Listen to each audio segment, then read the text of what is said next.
Por isso aqui no estúdio hoje, essas lindezas já estão aqui comigo, deixa eu dar um beijo nelas, que é a Juliana, um beijo, a Daniele também, elas são psicólogas e analista aí de comportamento também, e elas vão contar pra gente um pouquinho mais como que acontece o espectro do autismo, quais são as características também, porque de repente vocês assistiram a reportagem aqui comigo. E vocês podem até me corrigir. Talvez falta informação das pessoas em relação ao transtorno. A pessoa pode julgar que não é um transtorno, que é alguma característica da criança. E não é um caso grave que tem que ser tratado com toda a delicadeza, né? Muito boa tarde, sejam bem-vindas. Ju, pode começar a falar. Bom, é igual você disse, né? Ainda tem muito preconceito, as pessoas ainda não conhecem sobre o transtorno do espectro do autismo e a gente se depara com essa situação, né? De ver a mãe passando por essa situação. É uma situação corriqueira que a gente recebe todos os dias, gente que já trabalha nessa área, né? Então, assim, o transtorno do espectro do autismo, ele não tem características físicas e por isso a sociedade ainda também tem tanto preconceito referente a isso, né? A criança apresenta padrões repetitivos de comportamento, déficit na interação social e na comunicação. Então, não tem características físicas, mas como você falou, falta muito ainda a capacitação. A gente está entrando em abril, que é o mês da conscientização do autismo, e as empresas também começarem a capacitar seus profissionais, as pessoas capacitarem também para poder acolher uma mãe nessa situação, ou uma pessoa do transtorno do espectro do autismo também, né? Ô Ju, você sabe que eu já ouvi, inclusive de mães, relatos que já foram maltratadas em supermercados. Inclusive, elas têm o direito a passar numa fila preferencial também. Eu já ouvi sobre isso. Aí eu estava lá na fila preferencial e aí me tiraram do local porque acharam que o meu filho não tinha nada. É como você acabou de falar. Não há uma característica física visível, assim, um comportamento que às vezes é um comportamento mais agressivo ou menos agressivo, mas faz parte aí do transtorno. É isso, né, Dani? É isso mesmo. O transtorno do espectro do autismo, ele é um transtorno do neurodesenvolvimento, então ele não se trata de uma doença, né, mas uma condição do espectro. E o espectro, ele é como se fosse um guarda-chuva, né, uma régua. Ele tem variáveis, níveis, né? Então, assim, é difícil a gente identificar naquele momento, né, o que aquela criança está passando, aquele indivíduo está passando, porque, como você disse, não tem uma característica física, né, mas comportamental, uma condição comportamental. Então, por exemplo, numa situação de supermercado, ambientes públicos, legal a família buscar identificação. Então, está se usando muito o colar com o girassol, né? Tem colares que significam o símbolo do autismo. E quando a criança ela apresenta comportamentos difíceis, problemáticos, comportamentos difíceis como heteroagressão ou autolesão, que é uma estranheza para o público que não entende, uma identificação, um símbolo que identifique que aquela criança ela apresenta o transtorno do espectro do autismo, também viabiliza essa condição da criança transitar em ambientes públicos.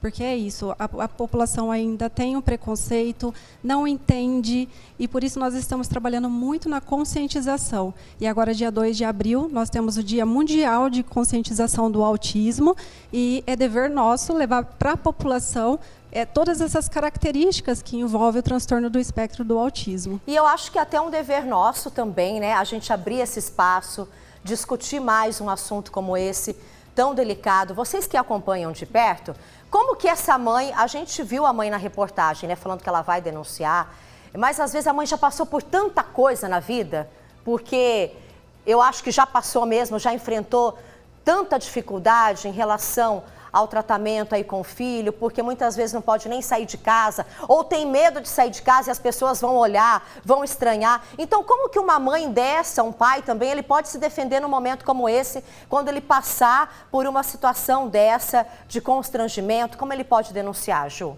Sim, ele precisa denunciar, ela pode denunciar até na própria empresa, né? Quem sabe assim a gente consegue que essas empresas comecem a capacitar também essas pessoas, né? Esses motoristas, cobradores de ônibus, a gente precisa capacitar cada vez mais e sim, tem que fazer na prefeitura também, fazer a denúncia. Na polícia, né? Na polícia isso, também, né, Dani? Exatamente, fazer um boletim de ocorrência quando o caso for grave, né? Que envolve danos morais.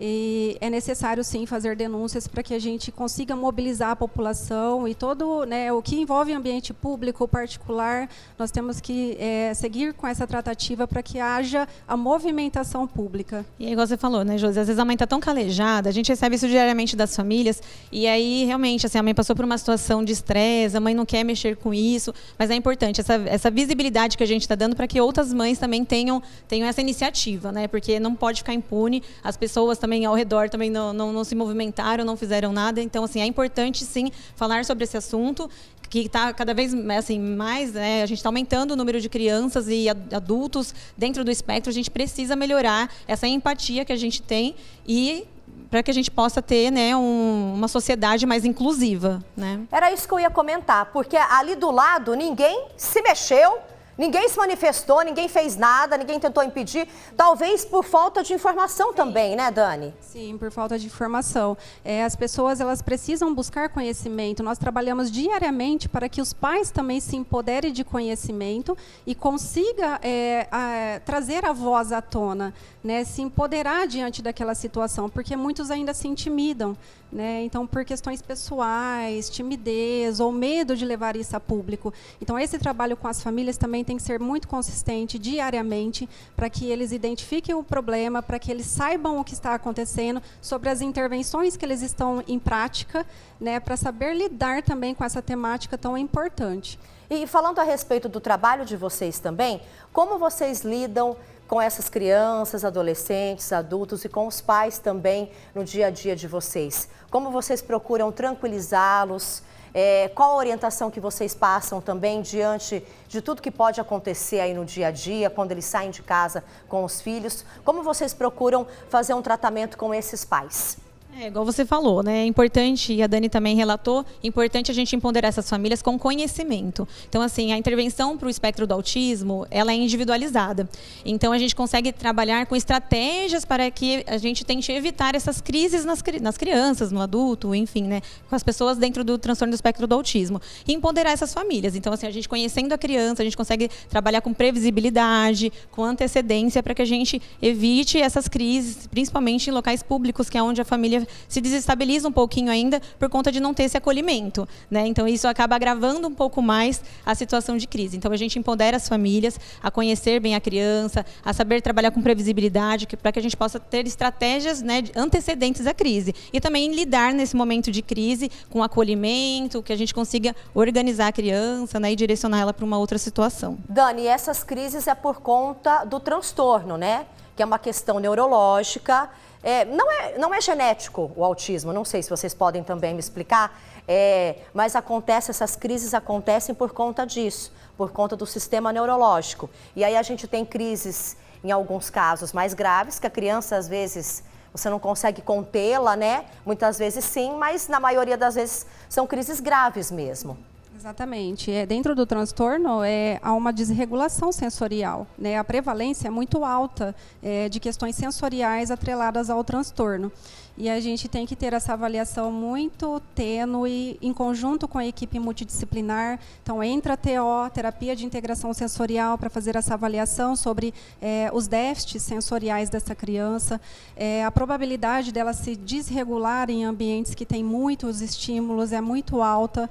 E a prevalência hoje está aumentando cada vez mais da questão diagnóstica. Hoje nós temos 1 em cada 33 crianças com autismo, segundo a última atualização da JAMA, né, que é um jornal da pediatria. E nós temos que trabalhar isso em conjunto com outras terapias, com outras profissionais de especificidades diferentes, fono, TO, para identificar essas problemáticas atreladas à condição do autismo e tratarmos, né, conjunto com a família, orientando a família e as demais terapias também. Todo mundo em conjunto na mesma ação. Você disse algo interessante agora, que eu vou pedir para você explicar. Porque, às vezes, a mãe sai de casa com a criança, com o filho. Você falou que tem alguns locais que podem despertar aí um gatilho na criança para essa crise agressiva. Por exemplo, locais, o ônibus, no caso, que tem bastante gente, a criança fica assustada e tem a crise. Então, talvez a mãe tenha que evitar alguns locais assim? Quais seriam esses locais? Não necessariamente evitar, mas nós temos que trabalhar com a prevenção. Sim. Né? Por isso que a intervenção precoce é importante, trabalharmos com estratégias que vão dar previsibilidade a essa criança, ela se preparar para o ambiente externo.